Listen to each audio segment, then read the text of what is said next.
TOEFL పరీక్ష hacking ముఠా గుట్టురట్టు చేశారు పోలీసులు. దీనికి సంబంధించిన పూర్తి డీటెయిల్స్ ని మా క్రైమ్ కరెస్పాండెంట్ రమేష్ మనకు అందించేందుకు సిద్ధంగా ఉన్నారు.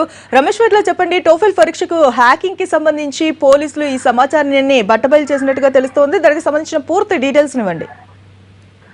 మమతా, హైదరాబాద్ నగరంలో టోఫెల్ పరీక్ష సంబంధించి ఏదైతే సర్వర్లను హ్యాక్ చేసి పూర్తిగా పక్షపత్రాన్ని 10 గంటల ముందుగానే లీక్ చేస్తున్న ఒక గ్యాంగ్ ని హైదరాబాద్ టాస్క్ ఫోర్స్ పట్టుకోవడం జరిగింది. ఇది అమీర్పేటలోని కేంద్రంగా నడుస్తున్న ఈ ముఠాని కొద్దిసేపు క్రితమే Hyderabad task force, north zone task force పోలీసులు పట్టుకున్నారు. దీనికి సంబంధించి ప్రధానంగా ఏదైతే టోఫెల్ ఎగ్జామ్ సంబంధించిన సర్వర్స్ ఏదైతే 78 సర్వర్స్ ని హ్యాక్ చేసి దీని ద్వారా 10 గంటల ముందే ఈ పరీక్షా పత్రాన్ని పూర్తిగా బయటికి తీసుకువచ్చి ఈ ముఠా బయటికి పెద్ద మొత్తంలో అమ్ముకుంది. అంతేకాకుండా దీనికి సంబంధించిన పరీక్షా పత్రం సంబంధించిన అభ్యర్థులకి ఈ ముఠా ఎప్పటికప్పుడు పరీక్షా పత్రాలను చేరవేయడం కావచ్చు, దానికి సంబంధించి వాళ్ళ దగ్గర నుంచి డబ్బులు వసూలు చేయడం కావచ్చు.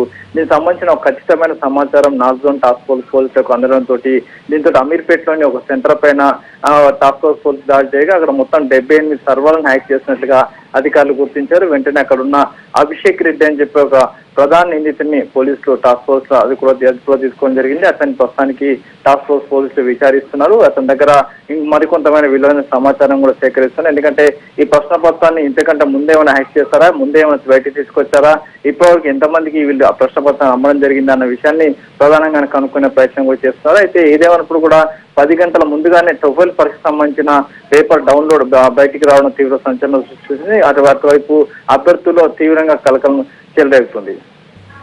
Right, thank you Ramesh.